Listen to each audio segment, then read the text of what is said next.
Assalamualaikum warahmatullahi wabarakatuh. Halo teman-teman, ketemu lagi sama aku, Kak Rosi, atau biasa dikenal dengan Kak Oci. Hari ini aku mau bahas soal TOSNBT 3 bagian pengetahuan kuantitatif yang sebelumnya sudah teman-teman kerjakan. Untuk bagian subtes yang lain, teman-teman bisa lihat langsung ke YouTube channel Bimbel SG. Nah, langsung aja ya kita mulai pembahasannya. Jangan lupa disimak dari awal sampai akhir. Oke, soal pengetahuan kuantitatif ini dimulai dari nomor 71 ya. Jadi soal nomor 71 di mana sering banget keluar soal yang modelnya seperti ini ya. Di sini pertanyaannya adalah manakah bilangan di bawah ini yang tidak habis dibagi 6? Pasti teman-teman juga udah lumayan familiar ya sama soal yang tipenya seperti ini. Cuman paling yang diganti adalah soalnya itu misalnya habis dibagi 3, habis dibagi 4, habis dibagi 5, dan seterusnya gitu ya. Hanya beda di situnya aja. Oke, kalau untuk soal yang ini pertanyaannya adalah bilangan yang tidak habis dibagi 6. Jadi sebelum ke bilangan yang tidak habis dibagi 6, teman-teman harus tahu dulu nih syarat dari atau ciri-ciri dari bilangan yang habis dibagi 6 ya. Jadi bilangan yang habis dibagi 6, ciri-cirinya yaitu adalah bilangan genap yang jumlah angka penyusunnya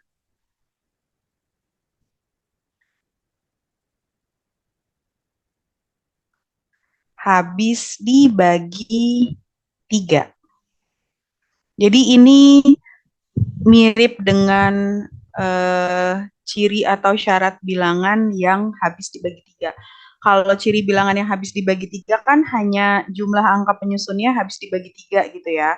Tapi kalau yang habis dibagi 6 ini ada tambahan bilangan genap gitu. Oke, kita lihat ke opsi ya sekarang ya. Dari opsi A sampai opsi E, nah ini kebetulan semuanya adalah bilangan genap ya. Jadi mau tidak mau kita harus cek setiap opsi gitu. Nanti kalau misalnya teman-teman ketemu soal yang tipenya seperti ini, kemudian ada di opsi A sampai E itu ada yang merupakan bilangan ganjil, langsung aja dieliminasi ya dan tidak usah dicek gitu.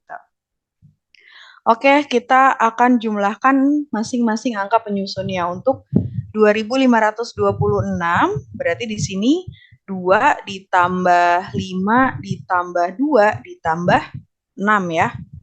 Oke, tinggal dijumlahkan. Ini 7 ditambah 8 sama dengan 15. Nah, 15 ini adalah bilangan yang habis dibagi 3 ya. Jadi jawabannya bukan yang A. Oke, sekarang untuk opsi yang B, 3204. Berarti 3 ditambah 2 ditambah 0 ditambah 4. 6, sorry, 3 tambah 2, 5 ditambah 4 yaitu 9. Nah, 9 juga habis dibagi 3 ya. Jadi kalau dia habis dibagi 3, artinya dia habis dibagi 6 gitu kan ya. Oke, lanjut opsi yang C. Jadi kita akan cari bilangan yang tidak habis dibagi 3. Oke, untuk opsi C, 7 ditambah 2 ditambah 8 ditambah 4.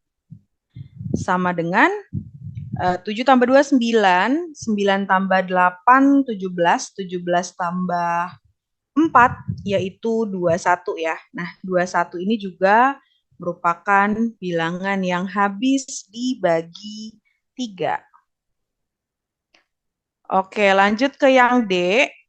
8.498, berarti 8 ditambah 4 ditambah 9 ditambah 8. 12 ditambah 9, 21. 21 ditambah 8, yaitu adalah 29. Nah, 29 ini tidak habis dibagi 3 ya. Oke, artinya kalau dia tidak habis dibagi 3, maka dia tidak habis dibagi 6.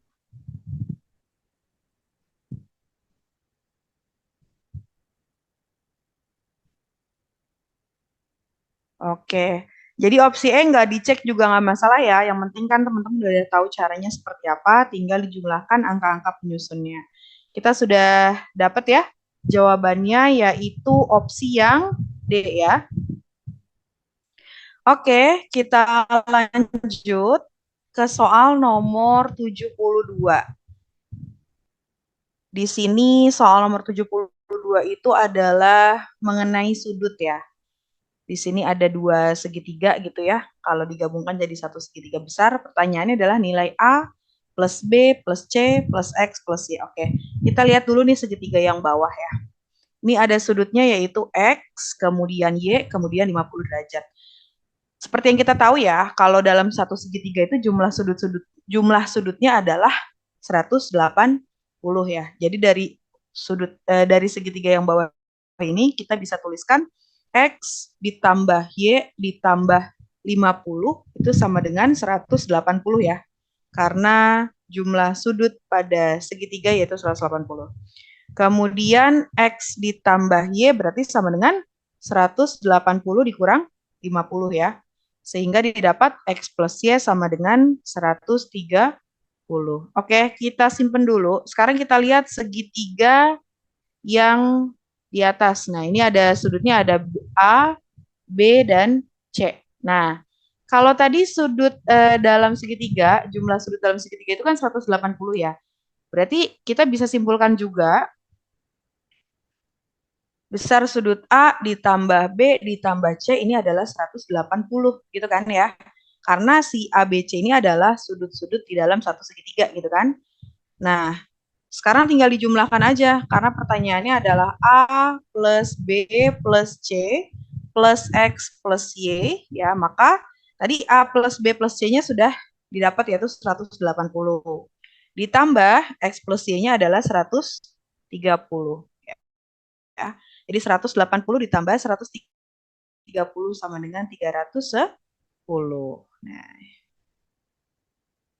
didapat jawabannya yang B ya.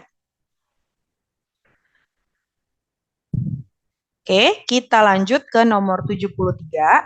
Perhatikan tabel berikut ya. Di sini ada nilai N 1 sampai 4, kemudian ada nilai Fn-nya.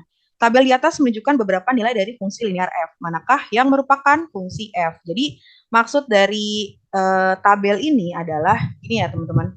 Jadi, ketika nilai N-nya 1, maka nilai Fn-nya adalah min 2.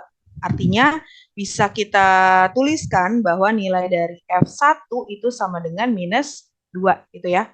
Kemudian ketika N-nya 2, nilai Fn-nya adalah 1. Berarti nilai dari F2 sama dengan 1. Ya. Dilanjut, berarti F3 sama dengan 4. Terakhir, F4 sama dengan 7. Oke. Untuk tipe soal seperti ini, mau nggak mau teman-teman harus dicek masing-masing ya. Jadi kita cek dari opsi A sampai opsi E, mana yang memenuhi semua kriteria di sini ya. Jadi teman-teman masukin nilai N-nya 1, N-nya 2, sampai N-nya 4 gitu. Oke, kita mulai dari opsi yang A. Opsi yang A ini adalah Fn sama dengan N-2. Nah, sekarang kita substitusi, kita mulai dari F1 ya. F1 berarti N-nya kita substitusi 1. 1 dikurang 2 sama dengan min 1 kan. Nah, tapi kalau yang berdasarkan tabel, nilai F1 ini minus 2. Sedangkan di sini nilai F1-nya adalah minus 1. Berarti dari sini aja udah salah ya. Nah, kalau sudah salah, berarti teman-teman tidak perlu melanjutkan disubstitusi sampai dengan F4 gitu. Karena dia sudah salah. Berarti opsi yang A salah.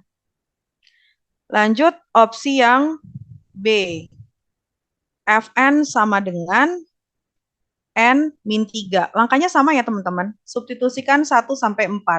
Kita substitusikan 1 dulu. F1 berarti 1 dikurang 3. 1 dikurang 3 yaitu minus 2. Nah dari sini masih benar ya. F1 nilainya adalah minus 2. Kemudian kita substitusikan sekarang F2. F2 substitusikan N-nya 2 ya. 2 dikurang 3 sama dengan minus 1. Oke, lihat. Di tabel maunya nilai F2 sama dengan 1. Sedangkan di sini F2 sama dengan min 1. Berarti tidak memenuhi ya. Berarti dia salah di sini. Maka tidak perlu teman-teman lanjutkan sampai akhir. Berarti opsi yang B juga salah.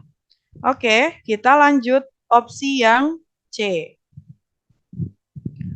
Opsi C Di sini Fn sama dengan 2N min 4. Ya, kita substitusi F1 sama dengan 2 kali 1 dikurang 4.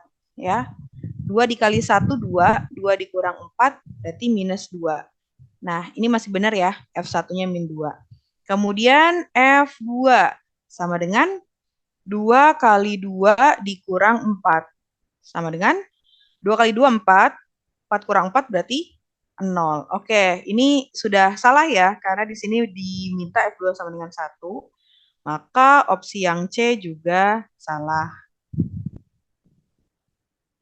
Lanjut, untuk opsi yang D. Di sini yang D, Fn sama dengan 3N minus 5. 3N minus 5. Substitusikan, N-nya 1 sama dengan 3 dikali 1 dikurang 5. Ya. 3 kali 1, 3. 3 dikurang 5 minus 2. Masih benar ya. F1-nya minus 2. Kemudian F2-nya sama dengan 3 kali 2 kurang 5. Ya. 3 kali 2, 6. 6 dikurang 5, 1. Masih benar juga. Oke, kemudian F3-nya. F3 sama dengan 3 dikali 3 dikurang 5. 3 dikali 3, 9. 9 kurang 5 sama dengan 4. Ternyata di sini F3-nya juga 4 ya. Berarti masih benar. Kita lanjutkan ke F4. Sama dengan 3 dikali 4 dikurang 5. 3 kali 4, 12. 12 dikurang 5 sama dengan 7. Oke. Ternyata sama ya. Di sini F4-nya 7 juga. Berarti fungsi yang D ini memenuhi semua syaratnya gitu ya. Berarti kita bisa simpulkan bahwa jawabannya adalah yang D. Kalau udah ketemu yang benar kayak gini, teman-teman nggak perlu dicek sampai yang E ya. Tapi kalau mau dicek pun nggak masalah. Tapi kalau misalkan lagi tes, nggak usah. Udah cukup sampai D aja gitu ya. Oke, kita lanjut. Nomor 74. Di sini ada kurva dari fungsi kuadrat ya. Kurva fx sama dengan qx kuadrat tambah rx tambah s memiliki gambar sebagai berikut yang ada di bawah. Pernyataan yang benar adalah oke. Mungkin kalau yang teman-teman sebelumnya tahu, kalau bentuk umum dari fungsi kuadrat itu adalah fx sama dengan ax kuadrat plus bx plus c gitu ya. Nah, tapi di sini dia menggunakan variabel yang beda, yaitu pakai Q, R, dan S. Nggak masalah ya, teman-teman ya. Ini maksudnya sama aja gitu. Qx kuadrat plus Rx plus S. Oke. Jadi buat menentukan kriterianya, paling mudah itu adalah kita lihat dulu kurvanya terbuka ke atas atau terbuka ke bawah. Ya.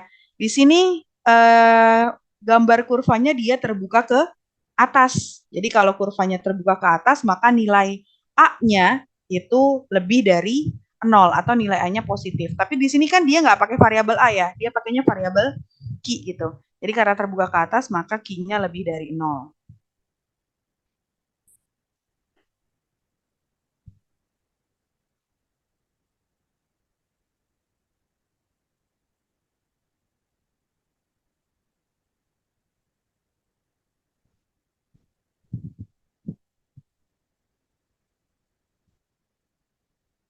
Ini ya. Jadi yang paling mudah itu pertama memang menentukan nilai A atau nilai Q ya di sini. Kalau kurvanya terbuka ke atas, berarti A-nya atau Q-nya lebih dari 0. Kalau kurvanya terbuka ke bawah, maka koefisien X kuadratnya kurang dari 0 atau negatif. Oke. Terus sekarang dari yang kedua, tadi yang paling pertama kan yang paling mudah adalah lihat kurvanya, terbuka ke atas atau terbuka ke bawah. Kemudian yang kedua adalah lihat kurva tersebut memotong sumbu Y positif atau memotong sumbu Y negatif. Nah, ini kan sumbu Y nih ya. Ini kan sumbu Y. Si kurva ini memotong sumbu Y itu di sini. Ya nggak? Memotong sumbu Y negatif berarti ya. Ini kan di bawah titik 0,0 berarti dia memotong sumbu Y negatif. Kalau dia memotong sumbu Y negatif, maka nilai ini konstantanya ya itu adalah negatif. Jadi kalau kurvanya memotong sumbu Y positif, maka konstantanya positif. Oke, jadi karena titik potong kurva pada sumbu Y negatif, maka konstantanya negatif. Negatif itu artinya kurang dari 0. Nah, di sini konstantanya kita pakai S ya. Berarti S-nya kurang dari 0. Nah, ini kalau teman-teman mau mengeliminasi jawaban dari sini juga boleh ya. Tadi kan yang pertama, Q-nya lebih dari 0. Berarti opsi C, ya, opsi D dan opsi E itu sudah pasti salah ya. Karena di sini Q-nya kurang dari 0. Jadi jawaban yang mungkin adalah antara A atau B. Nah, sekarang tinggal mencari nilai R-nya nih. Mencari nilai koefisien dari X ya. Jadi kalau mencari nilai koefisien dari X atau mencari nilai R, teman-teman lihat sumbu simetri ya. Sumbu simetri itu adalah garis yang membagi kurva menjadi dua bagian yang sama besar gitu ya. Nah, ini adalah sumbu simetri ini. Oke, untuk rumus sumbu simetri sendiri yaitu adalah X sama dengan min B per 2A ya. Atau di sini karena kita pakai variabel yang berbeda gitu ya, berarti X-nya adalah min R per 2Q gitu ya. Nah, ini rumus untuk sumbu simetri. Terus tadi dari gambar sini ya ini kan sumbu simetri. Sumbu simetri kan di sini atau di sini juga ada titik puncak ya, teman-teman. Titik puncak dari grafik. Titik puncaknya ini, titik puncak itu biasanya kita simbolkan XP, YP gitu ya. Nah, XP ini nilainya sama dengan sumbu simetri. Ya, XP ini nilainya sama dengan sumbu simetri. Kalau dari gambar kita bisa tahu kalau si XP-nya ini ya absis dari titik puncaknya ini bernilai positif kan? Dia berada di sini kan X-nya ya. Berada di sebelah kanan titik 0,0. Berarti dia berada di titik X yang positif. Nah, karena nilai XP-nya positif ya. Di sini XP-nya positif. Di sini kalau mau pakai XP juga boleh ya, sumbu simetri atau titik puncak tadi. XP-nya positif, kemudian dari yang pertama ini nih kita tahu tadi nilai, karena kan buat cari titik puncak, teman-teman butuh nilai R sama butuh nilai Q. Nah, kita mau nyari nilai R-nya dari sini. Tadi nilai Q-nya dari sini udah tahu ya, kalau Q-nya itu adalah positif, lebih dari 0. Nilai Q-nya positif, gitu. Tadi sebelumnya rumus XP apa? XP titik puncak ya, sama dengan min R per 2Q. Ya. Terus XP-nya positif. Positif dia. Ya. Sama dengan min R per 2 kali Q-nya juga bilangan positif kan? Gitu ya. Berarti kalau 2 dikalikan dengan suatu bilangan positif, hasilnya akan positif kan? Itu ya, kita nggak perlu angkanya, kita hanya perlu tandanya aja. Jadi ini min R plus positif, per positif gitu ya. Karena 2 dikalikan dengan sesuatu bilangan positif, hasil akan positif. Oke, terus min bagi plus kan berarti min ya. Berarti min R di sini sama dengan positif ya, suatu bilangan positif gitu. Berarti R-nya apa? Negatif ya. Plus bagi min.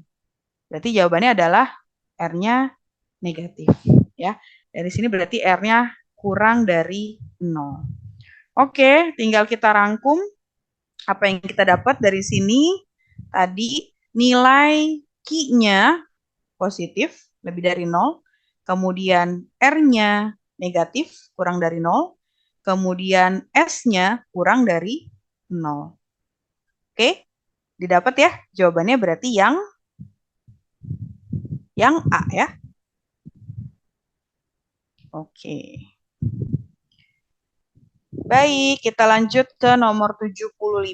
Di sini pertanyaannya adalah luas daerah yang diarsir. Oke, ini ya, luas daerah yang diarsir.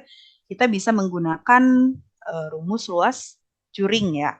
Nah, Kita tahu kalau dalam satu lingkaran itu jumlah atau besar sudutnya adalah 360 derajat. Karena di sini sudah ada 60 derajat, berarti segini sisanya adalah 360 dikurang 60 ya. Sehingga besar sudutnya adalah 300 derajat dari sini ke sini. Nah, udah kita tinggal gunakan rumus luas juring ya. Jadi luas daerah yang diarsir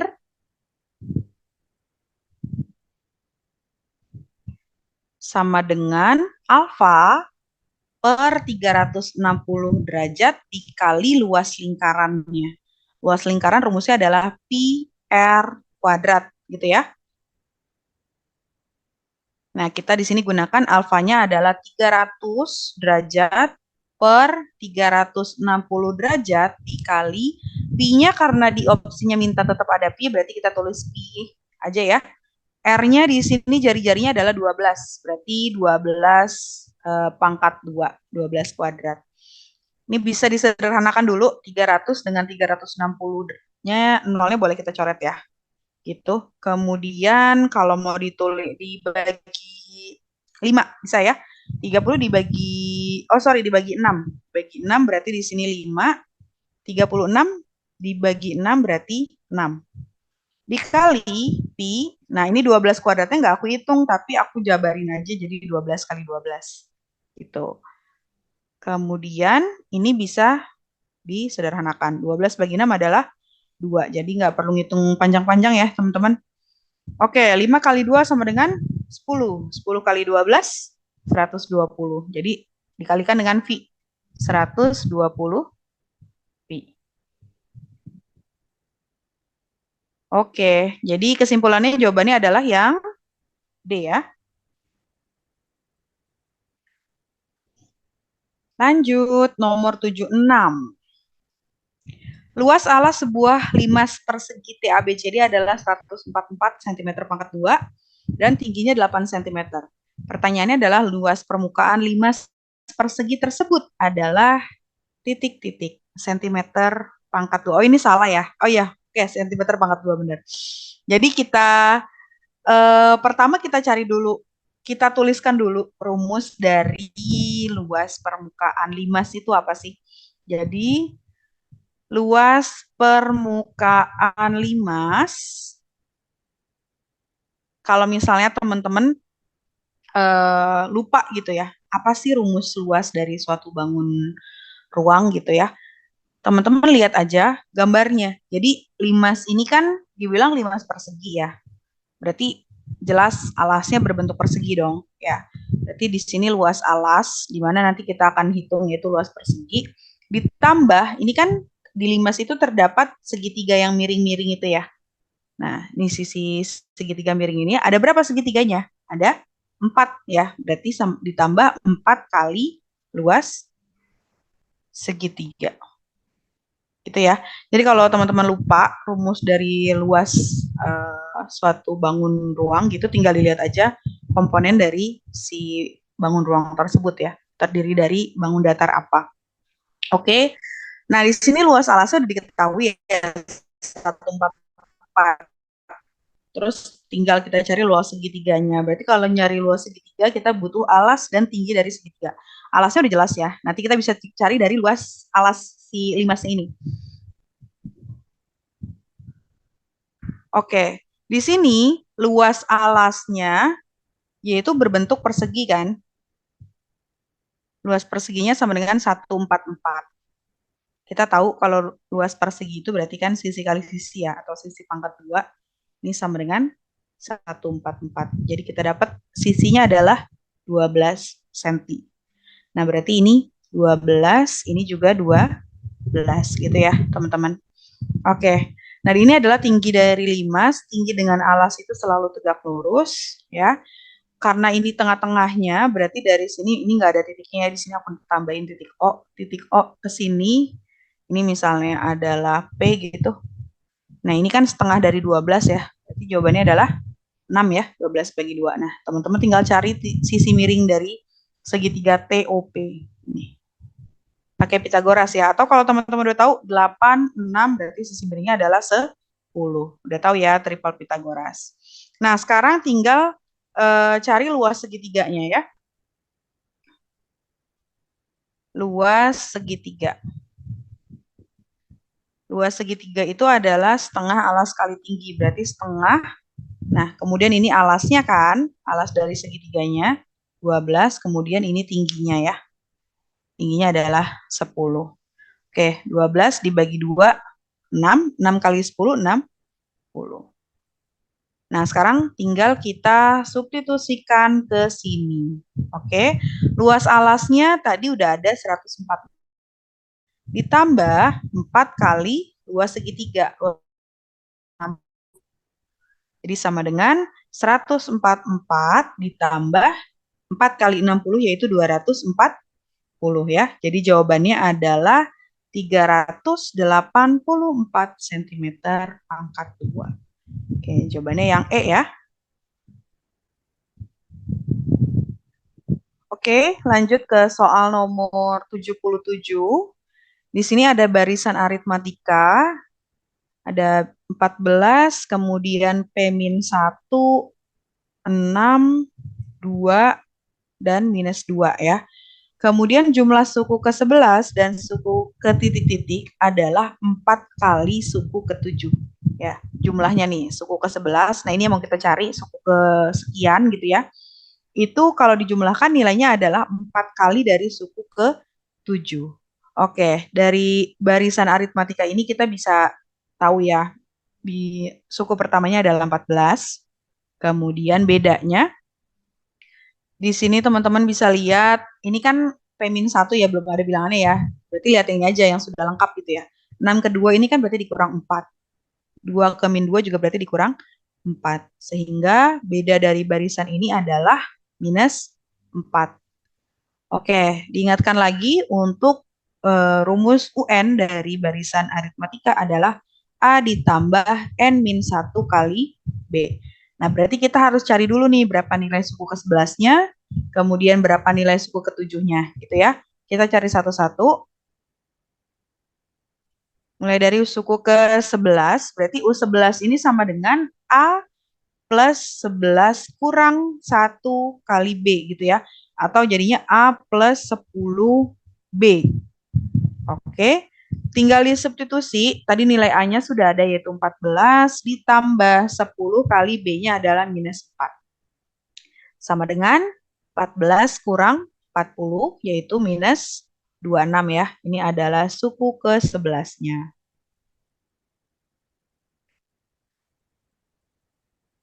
Lanjut, sekarang kita cari nilai suku ke-7 ya. Jadi suku 7 itu adalah A plus 6B sama dengan A ditambah 6. A-nya kita substitusi ya. A-nya adalah 14 ditambah 6 kali B-nya adalah minus 4. Sama dengan 14 dikurang 24 yaitu min 10 ya. Nilai dari U7-nya.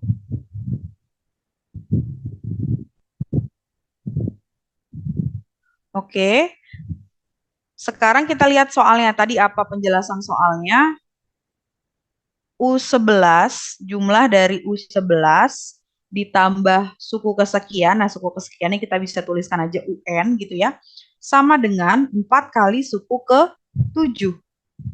Oke, U11-nya adalah min 26 ditambahkan UN sama dengan 4 kali U7-nya adalah min 10. Jadi minus 26 ditambah UN sama dengan 4 dikali min 10 yaitu min 40 ya. Sehingga didapat UN-nya adalah min 40 ditambah 26 yaitu min 14. Nah, tadi kan kita sudah tuliskan nih rumus dari UN-nya ya. UN itu sama dengan A plus N-1B ya. Nah, di sini kita udah dapat UN-nya adalah min 14. Tinggal substitusikan A ditambah N-1 kali B sama dengan min 14. A-nya adalah 14 ditambah N-1 kali B-nya adalah min 4. Ini sama dengan min 14.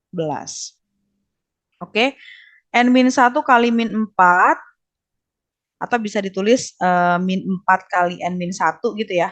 Nah, di sini 14 yang ini pindahkan ke kanan, jadi min 14 dikurang 14 gitu. Jadi min 4 dikali N min 1 sama dengan min 28. N min 1 sama dengan min 28 dibagi min 4, yaitu 7 ya. Sehingga didapat N-nya adalah 7, ini min 1-nya pindahkan ke kanan, 7 tambah 1, yaitu 8. Oke, jadi untuk nomor 77, jawabannya adalah yang ini ya, D. Lanjut ke nomor 78, soalnya masih sama dengan soal nomor 77 ya, barisan aritmatika. Kemudian di sini ada penjelasan jika barisan baru dibentuk dengan membagi dua setiap suku barisan tersebut. Maka rata-rata 10 suku pertama barisan yang baru adalah, oke, ini barisannya kita, tadi kan P-nya kita belum cari ya. Kita tulis dulu, ini kan 14. Kemudian tadi kan kita tahu kalau bedanya ini adalah min 4 gitu ya.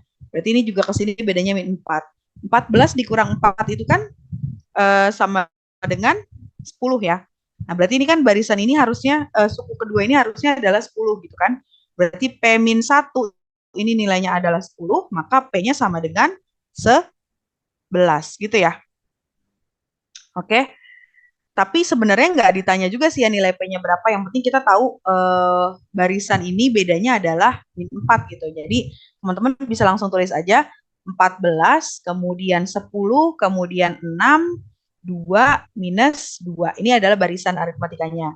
Nah, terus diminta barisan baru itu setiap sukunya dibagi 2 ya. Jadi barisan baru setiap sukunya dibagi 2. 14 dibagi 2, 7. Kemudian 10 bagi 2, 5. 6 dibagi 2, 3. 2 dibagi 2, 1. Min 2 dibagi 2, min 1. Nah, ini adalah barisan aritmatika yang baru. Oke. Nah, dari barisan aritmatika yang baru ini, kita dapat nilai A-nya adalah 7 ya. Kemudian bedanya berapa nih? 7 ke 5 berarti dikurang 2 ya. 5 ke 3 juga dikurang 2. Oke. Karena pertanyaannya adalah rata-rata 10 suku pertama. Berarti kita cari dulu S10-nya. Ya, di sini rumus SN adalah N per 2 kali 2A plus N min 1 kali B ya. Nah, berarti kita bisa hitung nih S10-nya dulu, kita cari berapa. S10 sama dengan 10 per 2 dikali 2 kali A-nya adalah 7 ya. Kita pakai barisan yang baru ya. Ditambah N min 1 ya. 10 kurang 1 berarti 9 kali bedanya adalah minus 2. Gitu ya. 10 bagi 2, 5. Kemudian 2 kali 7, 14. 9 kali min 2, min 18. Jadi sama dengan 5 dikali 14 dikurang 18 sama dengan minus 4 ya. Kemudian 5 kali minus 4 sama dengan minus 20. Nah, ini adalah jumlah 10 suku pertama dari barisan yang baru. Tapi kan pertanyaannya rata-rata. Ya, karena pertanyaannya rata-rata berarti minus 20 kita bagi dengan 10 karena ada 10 data gitu kan. Berarti sama dengan minus 2. Oke, jawabannya adalah yang A. Oke, lanjut nomor 79. Nah, ini juga soal yang lumayan sering keluar ya dari TO-TO sebelumnya.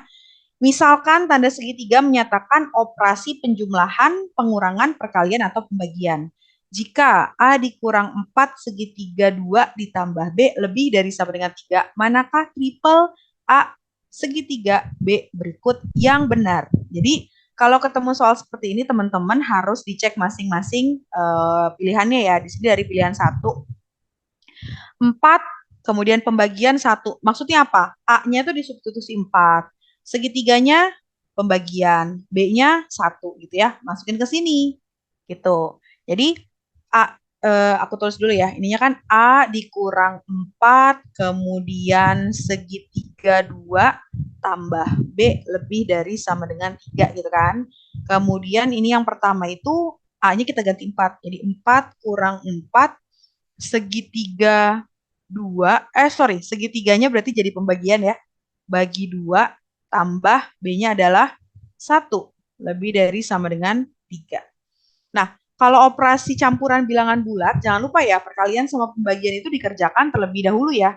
Jadi di sini min 4 bagi 2 berarti kan min 2 ya. Jadi 4 min 2 tambah 1 lebih dari sama dengan 3. Oke, kalau udah setara nih pengurangan sama penjumlahan berarti ya dikerjakan aja dari kiri. 4 dikurang 2, 2 ditambah 1 adalah 3 ya. Jadi 3 lebih dari sama dengan 3. Nah, ini benar ya teman-teman. Kalau ada tanda sama dengannya berarti benar. Kalau cuman 3 lebih dari 3 berarti ini salah ya. Tapi kalau ada tanda sama dengannya, 3 lebih dari sama dengan 3 itu artinya benar. Ini ada tanda sama dengannya. Oke, berarti pernyataan 1 benar. Ya, sebenarnya kita udah tahu ya, kalau pernyataan 1 benar, 3 juga pasti benar. Jadi teman-teman kalau lagi tes, udah 1 benar, berarti 3 benar. Gak usah dicek lagi gitu ya. Oke, sekarang ke yang kedua ya. Yang kedua ini tanda angkanya adalah 5, kemudian perkalian, kemudian 4. Berarti tinggal kita substitusikan aja ke sini ya. Berarti 5 dikurang 4 dikali 2 ditambah 4 ini lebih dari sama dengan 3. Tinggal dihitung. Jangan lupa perkalian diselesaikan terlebih dahulu ya. Jadi 5 dikurang 8 tambah 4 lebih dari sama dengan 3. 5 dikurang 8 min 3. Min 3 tambah 4 1 ya. 1 lebih dari sama dengan 3 ini nilainya salah ya teman-teman. Oke. Sekarang yang ketiga ya. Padahal udah tahu ya pasti benar ya jawabannya ya. Yang ketiga ini adalah 6 pembagian 0. Oke, berarti A-nya adalah 6 dikurang 4 dibagi 2, kemudian ditambah 0. Apakah lebih dari sama dengan 3? Jangan lupa pembagian dikerjakan terlebih dahulu. Jadi 6 dikurang 2 tambah 0 lebih dari sama dengan 3. 6 kurang 2, 4 ya. 4 lebih dari sama dengan 3. Jelas, sudah benar ya. Oke. Mau dicek lagi boleh, tidak pun tidak apa-apa ya teman-teman ya. Tapi kalau lagi tes ya nggak usah, langsung aja. Yang 4 berarti 3 dikurang 4 dikali 2 ditambah 5 lebih dari sama dengan 3. 3 dikurang 8 tambah 5 lebih dari sama dengan 3. 3 dikurang 8 min 5. Min 5 tambah 5, 0 ya. 0 lebih dari sama dengan 3, ini salah. Oke, jadi didapat jawabannya yang benar adalah 1 dan 3. Opsi yang B ya. Lanjut ke nomor 80. Perhatikan diagram berikut. Nah, jika diberikan input X sama dengan 6, terus tinggal dilihat mana dari pernyataan 1 sampai 4 ini yang benar. Jadi teman-teman tinggal substitusi nilai X-nya adalah 6 gitu ya. Oke, X-nya sama dengan 6. Terus lihat panahnya. Apakah X habis dibagi 3? Kalau iya berarti lanjut ke bawah, kalau tidak berarti ke kanan. 6 kan habis dibagi 3 ya, berarti kita ke bawah. Jadi Y-nya apa? Y-nya sama dengan X kuadrat bagi 2 ditambah 1. Berarti Y-nya sama dengan 6 kuadrat bagi 2 ditambah 1. Y-nya 6 kuadrat 36. 36 dibagi 2, 18 ya. 18 tambah 1. Berarti didapat Y-nya adalah 19. Oke. Nah, di sini Y-nya udah dapat. Terus ada lagi pertanyaan, apakah Y genap? Kalau iya berarti ke bawah, kalau tidak berarti ke kanan. Nah, 19 itu kan tidak genap ya, ganjil ya, berarti ke kanan. Berarti Z-nya adalah akar X plus Y. X-nya 6, Y-nya 19. Berarti Z sama dengan akar dari 25, Z sama dengan 5. Gitu ya. Oke, sekarang tinggal dilihat dari masing-masing pernyataan ini. X-nya 6, Y-nya 19, Z-nya 5.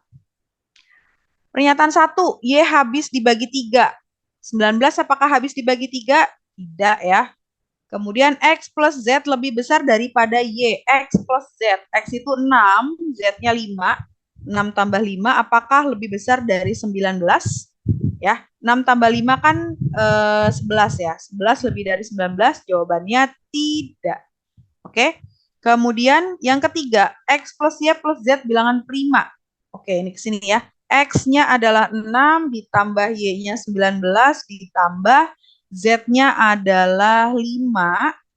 Ini sama dengan 30 ya. 30 ini bukan bilangan prima. Berarti salah juga dia. Nah, sekarang pernyataan 4. Z bilangan ganjil. Benar ya? Z sama dengan 5 ini benar. Oke, jadi sebenarnya tadi kalau udah satu salah, dua salah, jadi jawabannya pasti 4 saja ya. Karena kan nggak ada jawaban semua salah. Jawabannya berarti yang D ya. Lanjut, nomor 81.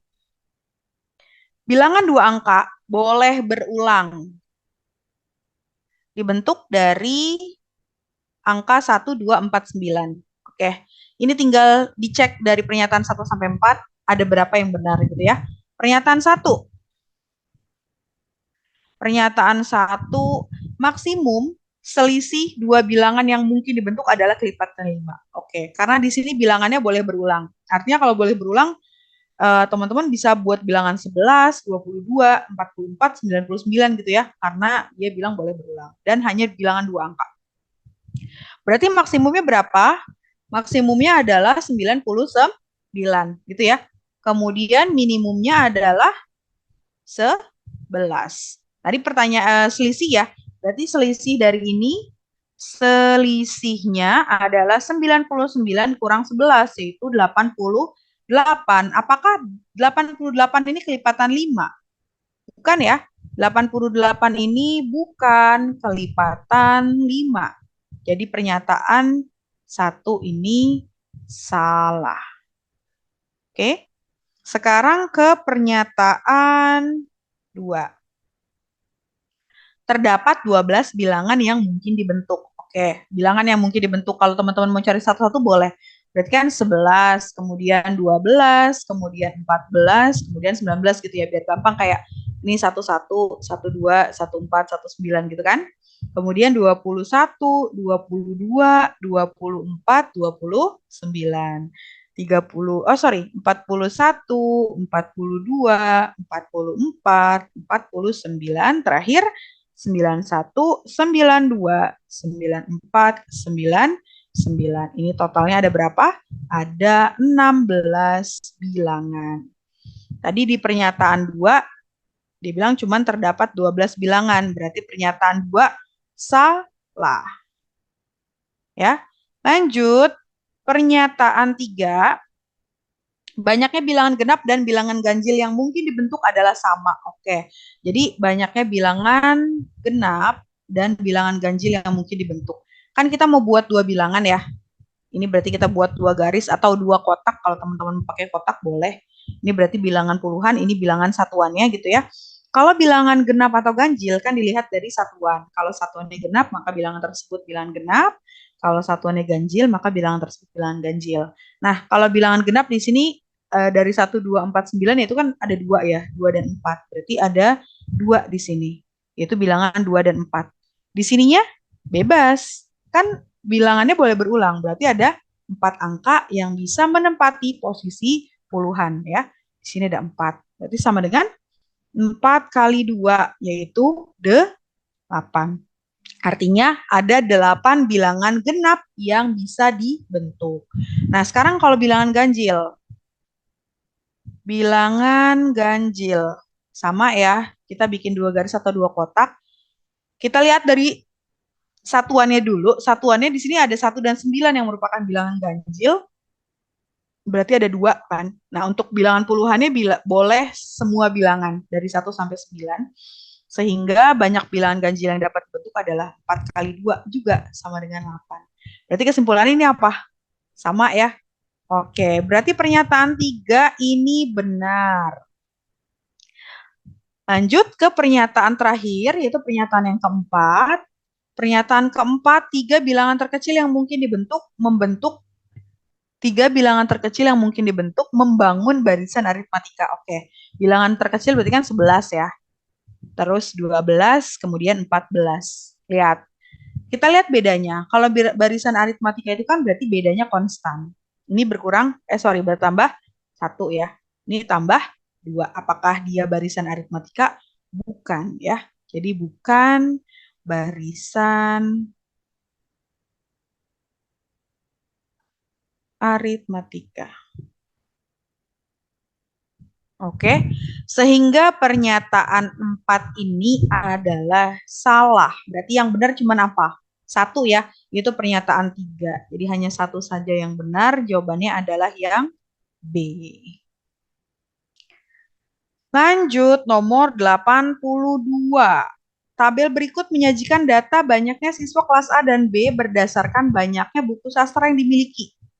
Oke, jadi maksudnya gini, ada sebanyak 7 siswa kelas A yang tidak punya buku sastra. Ada 2 orang siswa kelas B yang tidak punya buku sastra. Ada 9 siswa kelas A yang punya 1 buku sastra.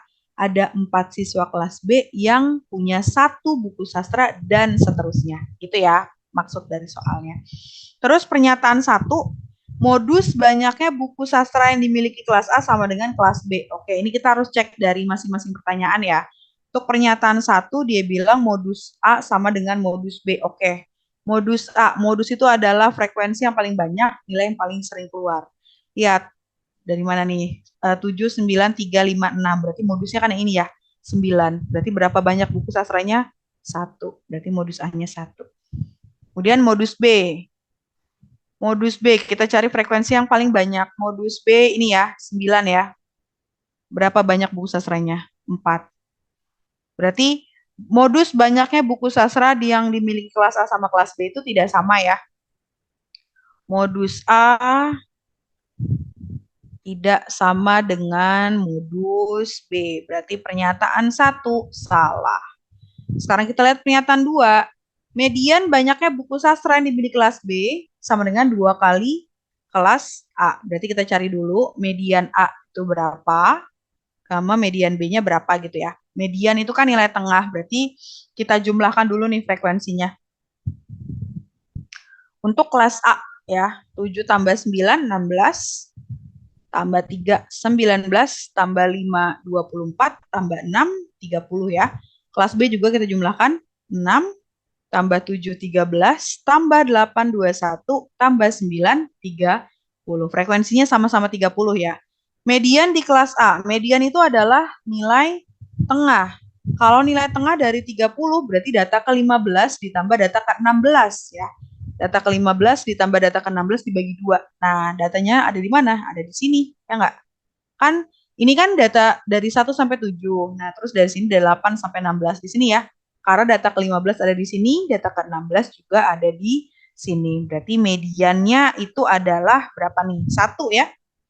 Jadi yang dilihat adalah sininya banyaknya buku sastra, bukan frekuensinya yang teman-teman tulis ya. Kemudian median B. Sama ya, karena datanya sama-sama berjumlah 30, berarti mediannya data ke-15 ditambah data ke-16 bagi 2, yaitu ada di sini ya. Nah, berarti berapa ini? 3. Oke, berarti kesimpulannya apa? Median dari B itu sama dengan 3 kalinya median A, gitu kan? Karena si median A-nya 1, median B-nya 3. Tapi di sini pernyataannya median B sama dengan 2 kali median A. Berarti salah dong. Yang benar adalah 3 kali. Gitu. Oke, lanjut. Yang ketiga, modus banyaknya buku sastra dari data gabungan sama dengan 2 kali mediannya. Berarti kita harus cari dulu teman-teman modus gabungannya berapa sama median gabungannya berapa. Gitu ya. Berapa modus gabungan, berapa median gabungan. Modus gabungan. Berarti ini tinggal dijumlahkan ya teman-teman ya, frekuensinya. 7 tambah 2, 9. 9 tambah 4, 13. 3 tambah 7, 10. 5 tambah 8, 13. 6 tambah 9, 15. Berarti modusnya mana yang paling banyak? Ini ya, 15 ya, yaitu 4. Di sini kan banyak buku sastranya. Median. Tadi berarti datanya setelah dijumlahkan itu ada berapa? Ada 60 ya, karena kan ini 30 tambah 30. Nah, kita cari berarti kalau datanya ada 60, mediannya berada di data ke 30 ditambah 31 ya. Kita hitung dulu kumulatifnya, frekuensi kumulatifnya. 9 tambah 13, 22. Tambah 10, 32. Tambah 13, 45. Tambah 15, 6. Sorry. 60. Gitu. Data ke 31 tambah 32 bagi 2. Di sini ya, teman-teman ya. Di sini kan. Ini kan 32, berarti 31 dan 32 di sini. Itu adalah 2 ya. Median gabungannya 2. Dibilang tadi modus banyaknya buku sastra 2 kali median. Modus buku sastra 2 kali median. Benar ya? Modus sama dengan 2 kali median. Karena modusnya 4, mediannya 2. Pernyataan 3 benar. Pernyataan terakhir, pernyataan 4. Pernyataan 4, rata-rata banyaknya buku sastra yang dimiliki siswa kelas A lebih besar dari siswa kelas B. Berarti kita cari X bar A dan X bar B. Nanti kita bandingkan ya. X bar A, kalau rata-rata tuh tinggal dikalikan. Ya, frekuensi dengan datanya 0 kali 7. Ditambah 1 kali 9. Ditambah 2 kali 3. Ditambah 3 kali 5. Ditambah 4 kali 6. Dibagi frekuensinya 30 ya. Oke, langsung aja. Karena kalau masalah hitung-hitungan pasti teman-teman sudah pada bisa ya. 1 kali 9, ini berarti, ini kan 0 kali 7, 0 gitu ya. 0 tambah 9 tambah 6 tambah 15 tambah 24 bagi 30. 15 tambah 15, 30. 30 tambah 24, 54. 54 per 30. Desimalnya adalah 1,8. Oke, sekarang kita cari X bar B. Caranya sama ya teman-teman. Berarti 0 kali 2 tambah 1 kali 4 tambah 2 kali 7 tambah 3 kali 8 tambah 4 kali 9 bagi 30. Oke. 0 tambah 4. 2 kali 7, 14. 3 kali 8, 24. 4 kali 9, 36 bagi 30. 4 tambah 14, 18. Ya. Terus 24 tambah 36, ini 60. 60 tambah 18 berarti 78 ya. 78 bagi 30 sama dengan 2,6. Berarti kesimpulannya apa teman-teman? X bar A kurang dari X bar B ya. Nah, pernyataan 4 ini bilangnya X bar A lebih besar. Berarti salah ya. Maka pernyataan yang benar itu cuma satu, yaitu pernyataan 3 ya. Sehingga jawabannya adalah yang B.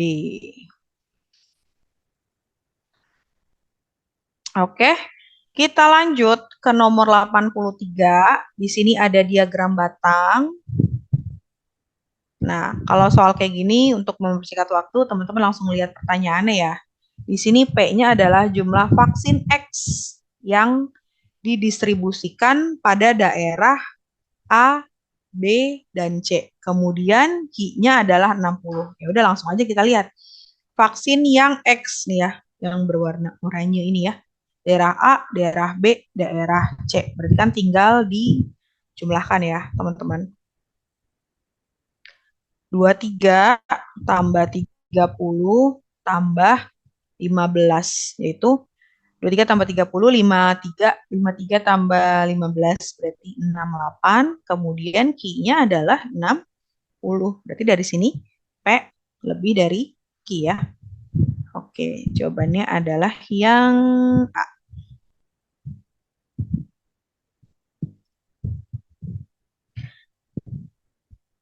Lanjut, nomor 84. Oke, 84. Lambang ini, lambang A itu ya, menyatakan bilangan bulat terbesar yang lebih kecil daripada atau sama dengan bilangan real A. Bilangan real S yang memenuhi. Bilangan real S merupakan suatu solusi 0 kurang dari 3 kali 5 min 3X kurang dari 11. Pertanyaannya, di sini P-nya adalah S per 2, kemudian Q-nya adalah 0. Ini adalah, ini ya teman-teman ya, fungsi floor ya.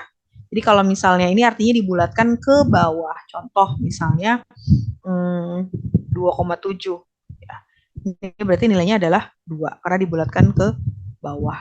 Terus misalnya 4,01, berarti 4 ya, pokoknya dibulatkan ke bawah. Walaupun misalnya 27 ini kan lebih besar ketiga Kak, enggak, kalau fungsi keluar berarti dibulatkan ke bawah gitu ya. Kemudian misalnya minus 0,5, nah ini jadinya adalah minus 1 dan seterusnya gitu. Nah sekarang kita ke soal, di sini 0 kurang dari 3 kali 5 min 3X kurang dari 11. Oke, berarti ini sebenarnya kita bisa ubah dia jadi tanda kurung aja dulu gitu ya.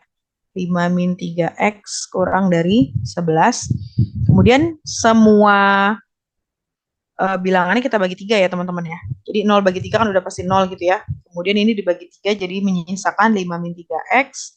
11 bagi 3 jadi 11 per 3. Karena kita mau nyari X-nya, sisanya X, sisakan X di tengah, berarti selain X itu kita pindahkan ke kanan dan ke kiri. Kemudian ini 5-nya berarti kita pindahkan di sini jadi 0 kurang 5, kurang dari min 3X, kurang dari 11 per 3 kurang 5 gitu ya. Jadi si 5-nya pindahkan ke kanan dan ke kiri. 0 kurang 5 adalah min 5, kurang dari 3X, kurang dari 11 per 3 dikurang 5, berarti 11 per 3 dikurang 15 per 3 ya. Atau berarti jadinya minus 4 per 3 ya teman-teman. Hanya tinggal disamakan aja penyebutnya. Kemudian ini karena kita mau cari nilai X, berarti tinggal kita bagi minus 3 ya, supaya nilai di tengah ini jadi X. Min 5 bagi minus 3, jadi 5 per 3. Kemudian tanda pertidaksamaan, kalau dibagi atau dikali dengan negatif, maka dia berubah ya. Ini jadi X, kemudian ini jadi min bagi min, plus ya, 4 per 3 bagi 3 berarti 4 per 9. Atau bisa kita ubah, tulisnya gini teman-teman, dari yang kecil dulu, 4 per 9 kurang dari X, kurang dari 5 per 3. Nah, 4 per 9 ini kan kira-kira nilainya 0,44 ya. Terus kalau 5 per 3 ini kira-kira 1,67. Nah, karena tadi ini diturunkan dibulatkan ke bawah, berarti nilai X terbesar itu adalah 1 ya. Karena kan di sini 1,67. Berarti kalau dibulatkan ke bilangan bulat paling kecil, paling besar itu adalah 1 gitu ya, dibulatkan ke bawah. Nah, di sini tadi kan S ini adalah suatu solusinya, berarti S ini sama dengan X gitu sebenarnya. S-nya 1. Itu ya, teman-teman. Nah, sekarang tinggal kita substitusikan. P-nya adalah S per 2, S-nya adalah 1, 1 per 2, berarti setengah gitu ya. Terus Q-nya adalah 0. Nah, jelas ya, setengah ini lebih dari 0 gitu ya. Maka P lebih dari Q, kesimpulannya. Oke, jawabannya adalah yang A. Oke, nomor terakhir, teman-teman, nomor 85. Di sini ada 5 STABCD, tapi alasnya berbentuk jajaran genjang ya. Jajaran genjang ABCD punya luas 20, kemudian TE sama dengan BD sama dengan 6. Berapakah volume 5 TABCD? Oke, jadi teman-teman volume 5 itu, jadi volume bangun ruang itu kan sebenarnya adalah alas kali tinggi ya. Tapi kalau 5, kalau yang bentuknya mengerucut ini tinggal ditambahkan sepertiga. Sepertiga dikali luas alas kali tinggi. Nah, luas alasnya sudah ada teman-teman ya. Luas alasnya 20. Kemudian tingginya. Nah, sekarang pernyataan 1. Kita lihat pernyataan 1. Pernyataan 1, TE-nya tegak lurus BD. TE tegak lurus BD. TE itu ini, BD itu ini ya. Nah, Jadi kalau dia tegak lurus, berarti si TE ini merupakan tingginya ya teman-teman ya. Jadi syarat atau ciri dari tinggi dengan alas, tinggi suatu bangunan dengan alas suatu bangun ruang gitu maksudnya, itu tegak lurus. Jadi tinggi suatu bidang, suatu bangun ruang sama alasnya itu tegak lurus ya. Jadi kalau ada informasi TE tegak lurus BD, ini artinya berarti TE ini adalah tinggi gitu ya. Berarti TE ini adalah tinggi limas ya. Nah, BD ini berada pada sisi alas. Kalau misalnya nggak ada keterangan itu, berarti kita nggak bisa menyebut TE itu adalah tinggi ya.